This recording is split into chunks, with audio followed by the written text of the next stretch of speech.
పుణ్యమూర్తుల పుణ్యమూర్తుల దివ్యగాథల్లో ఇవాళ ఆ పుస్తకం నుంచి కర్ణుని గురించి ఏం చెప్పారో విందాం. కుంతి కనిగా ఉన్నప్పుడు దూర్వాస మహర్షి ఒక మంత్రాన్ని ఉద్బోధిస్తే ఆ మంత్రాన్ని ఆమె పఠించింది.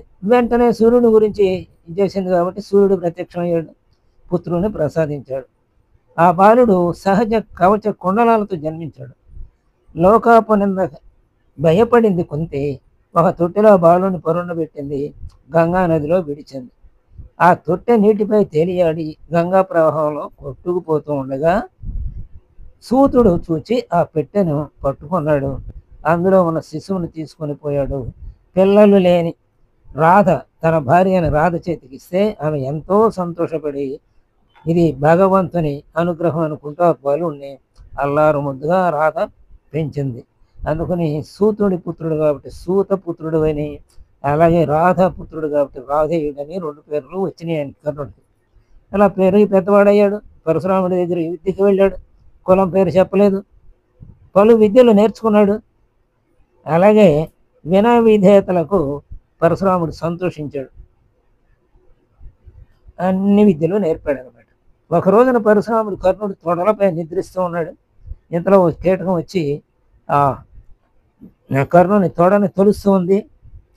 దాన్ని కొమ్మరి పురుగు అంటాం. అది మన కొట్టడం మొదలెడితే చీల్చేస్తుంది అనమాట చర్మాన్ని. అలా చీల్చింది అనమాట. రక్తం ప్రవాహంలాగా కారుతోంది. అది ఆ తడికి పరశురాముడు ఉలిక్కిపడి లేచాడు. అరే ఇది గమనించాడు. అయితే అంతటి సాహసము ఓర్పు క్షత్రియ వర్ణం వారికి తప్ప ఇతర వర్ణం వారికి ఉండదు అని నిర్ణయించి, మరి నువ్వెవడవు అయ్యా అని అప్పుడు అడిగాడు. ముందు కులం అడగలేదు, ఏం అడగలేదని. ఆ తరువాత అడిగాడు. అప్పుడు గత్యంతరం లేక తన నిజ వృత్తాంతాన్ని చెప్పాడు. పరశురాముడు కోపించాడు. ఆపద సమయంలో నీవు నేర్పిన విద్యలు నిర్వీర్యమగునని శపించాడు. మరి అసలు కావలసింది అప్పుడు కదా విద్య. అలాంటి సమయంలో విద్య నిర్వీర్యమైతే ఇంకెందుకు విద్య యొక్క ప్రయోజనం ఏముంది?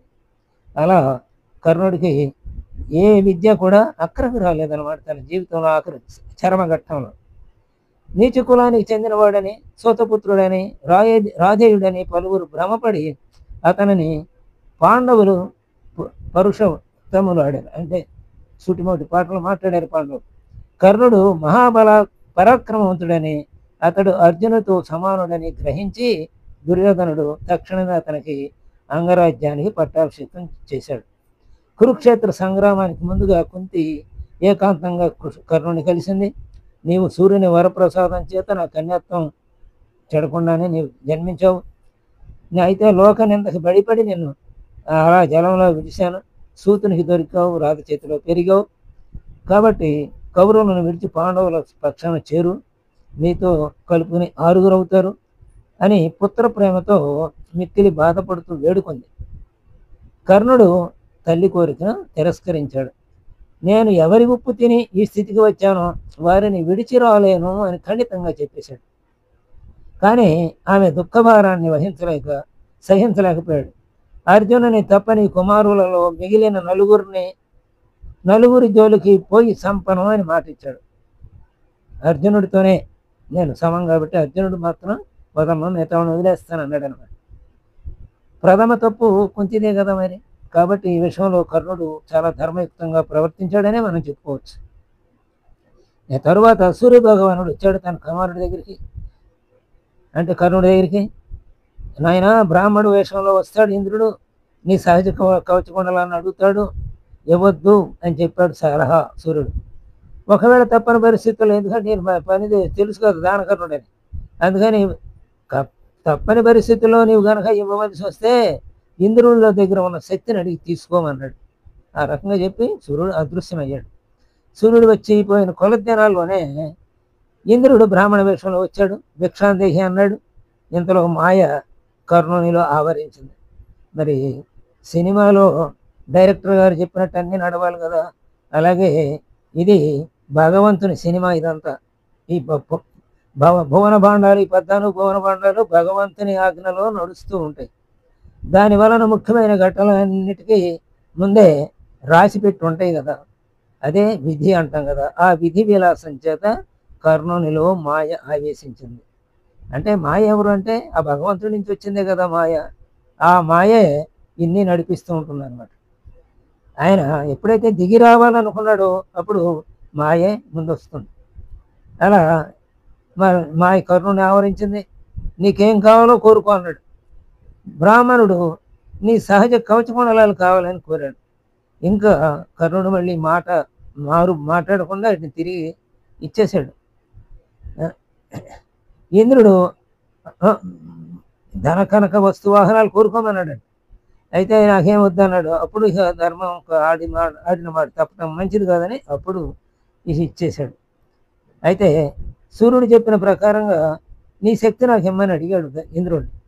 ఇంద్రుడు తన నిజ స్వరూపాన్ని చూపి తన శక్తిని ఇచ్చి దానివలన శత్రువులను చెండాడి చంపి మరల నీ చేతికి వస్తుందని చెప్పి అదృశ్యమాడు. అలాంటి శక్తిని ప్రసాదించాడు కర్ణుడికి ఇంద్రుడు. కర్ణుడు కూడా కన్న తల్లి కుంతి శోకానికి పరితపించాడు. ధర్మరాజు భీముడు నకుల సహదేవులను సంహరించనని వాగ్దానం చేసినందువలన పాండవుల విషయంలో పక్షపాతం చూపాడనట్టులో సందేహం లేదు. కురుక్షేత్ర రణంగంలో కర్ణుడు అర్జునునితో పోరాడుతూ ఉంటే జమదగ్ని శాపం వలన తన రథచక్రం భూమిలోకి కుంగిపోయింది. దాన్ని తప్పించడానికి కర్ణుడు రథాన్ని దిగాడు. దానిని ఒడ్డున పెట్టడానికి ప్రయత్నించాడు. కృష్ణుని అనుమతితో అర్జునుడు తన బాణాలను సంధించాడు. కృష్ణుడు ఎందుకు చెప్పాడంటే మరి మీరు అధర్మయుద్ధం చేశారు కదా అభిమన్యుడు చంపటానికి. ఆ బాణాలకు కర్ణుడు మూర్ఛితుడయ్యాడు. తదుపరి చనిపోయాడు. ధర్మయుద్ధంలో అధర్మము చోటు చేసుకొని నందున కౌరవ సైనికులు నిష్ఠురోక్తులు పలికారు. కర్ణుడు కూడా రిక్తహస్తములతో ఉన్న వారిని చంపుట పాడిగాదని పలికాడు. అతని పలుకులకు స్పందించిన శ్రీకృష్ణుడు అతని దీనావస్థను చూసి అతనితో అన్నాడు, నీవు దుష్టుడైన దుర్యోధనుని చెంతచే అతనికి దుర్బోధన చేసి అతనిలో ఈర్ష్యాద్వేషాలు ప్రేరేపించిన దుర్మార్గుడు అన్నాడు.